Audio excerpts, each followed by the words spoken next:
Today, I'm going to talk about a shameful topic.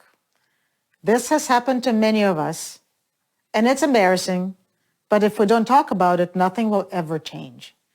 It's about being hacked. Some of us have clicked on a phishing link and downloaded a computer virus. Some of us have had our identities stolen. And those of us who are software developers might have written insecure code with security bugs in it without realizing it. As a cybersecurity expert, I have worked with countless companies on improving their cybersecurity. Cybersecurity experts like me have advised companies on good cybersecurity practices, monitoring tools, and proper user behaviors. But I actually see a much bigger problem that no tool can fix: the shame associated with the mistakes that we make. We like to think of ourselves as competent and tech savvy. And when we make these mistakes, they can have a really bad impact on us and our companies. Anything from a simple annoyance to taking a lot of time to fix to costing us and our employers a lot of money. Despite billions of dollars that companies spend on cybersecurity, practitioners like me see the same problems over and over again.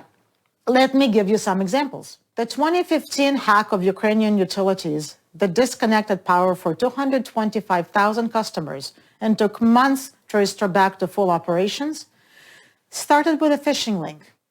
By the way, 225,000 customers is a lot more than 225,000 people. Customers can be anything from an apartment building to an industrial facility to a shopping mall. The 2017 data breach of Equifax that exposed personally identifiable information of 140 million people and may ultimately cost Equifax something on the order of $1.4 billion. That was caused by an exploitation of a well-known vulnerability in the company's customer consumer complaint portal. Fundamentally, this is about technology and innovation. Innovation is good. It makes our lives better.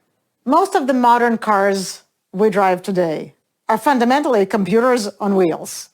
They tell us where to go to avoid traffic, when to take them in for maintenance, and then give us all kinds of modern-day conveniences. Many people use connected medical devices like pacemakers and glucose monitors with insulin pumps. These devices make these people's lives better and sometimes even extend their lives. But anything that can be interconnected can be hacked when it's connected. Did you know that the former US Vice President Dick Cheney kept his pacemaker disconnected from Wi-Fi before he received a heart transplant? I will let you figure out why. In our digitally interconnected world, cyber risks are literally everywhere. For years, my colleagues and I have been talking about this elusive notion of cybersecurity culture. Cybersecurity culture is when everybody in the organization believes that cybersecurity is their job, knows what to do and what not to do, and does the right thing. Unfortunately, I can't tell you which companies do this well, because by doing so, I would put a juicy target on their backs for ambitious attackers. But what I can do is make cybersecurity less mysterious, bring it out into the open, and talk about it. There should be no mystery or secrecy within an organization. When something is invisible and it's working, we don't know that it's there until it's not there. Kind of like toilet paper. When the COVID-19 pandemic began, what has been there all of a sudden became super important because we couldn't find it anywhere. Cybersecurity is just like that. When it's working, we don't know and we don't care. But when it's not working, it can be really, really bad. Toilet paper is pretty straightforward. Cybersecurity is mysterious and complex. And I actually think it starts with the notion of psychological safety. This notion was popularized by an organizational behavior scientist, Amy Edmondson.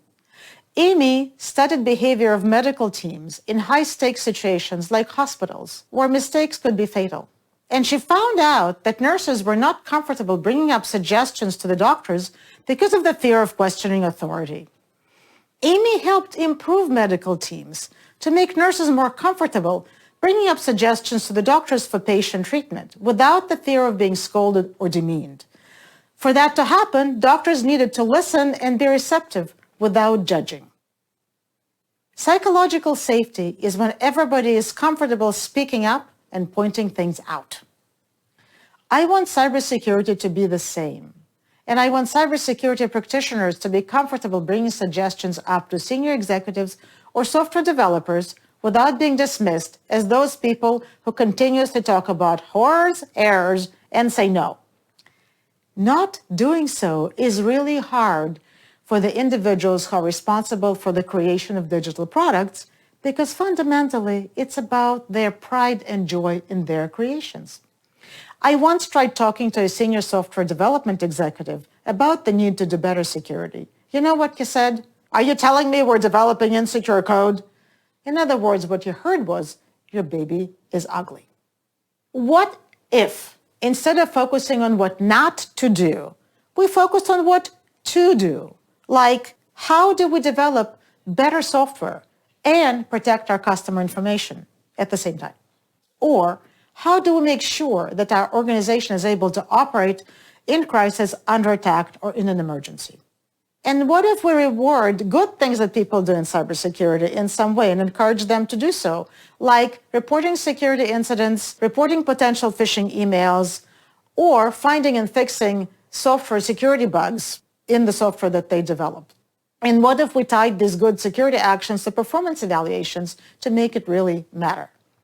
I would love for us to communicate these good cybersecurity things and encourage them in some sort of company-wide communications, like newsletters, blogs, websites, microsites, whatever we use to communicate to our organization. What if a company announced a competition for who finds the most security bugs and fixes them in a 2-week development sprint, and then announces winner of the competition for the quarter at a large company virtual town hall, and then rewards these people, these winners, with something meaningful, like a week's vacation or a bonus? Others will see this celebration and recognition and will want to do the same.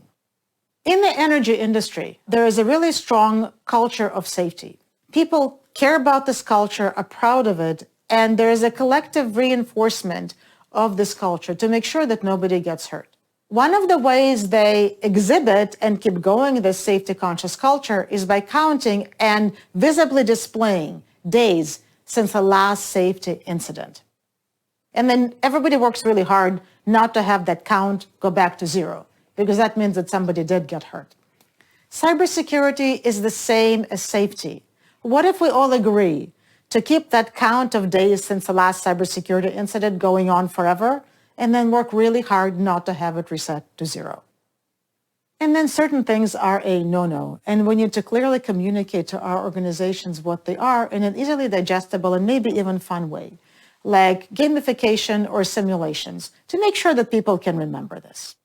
And if somebody does something they're not supposed to do, they should face some sort of consequences. So for example, if an employee buys equipment on Amazon or eBay or uses personal Dropbox for their company business, then they should face some sort of consequences. And when this happens, executives should get the same treatment as regular employees. Because if they don't, then people won't believe that it's real and go back to their old behaviors.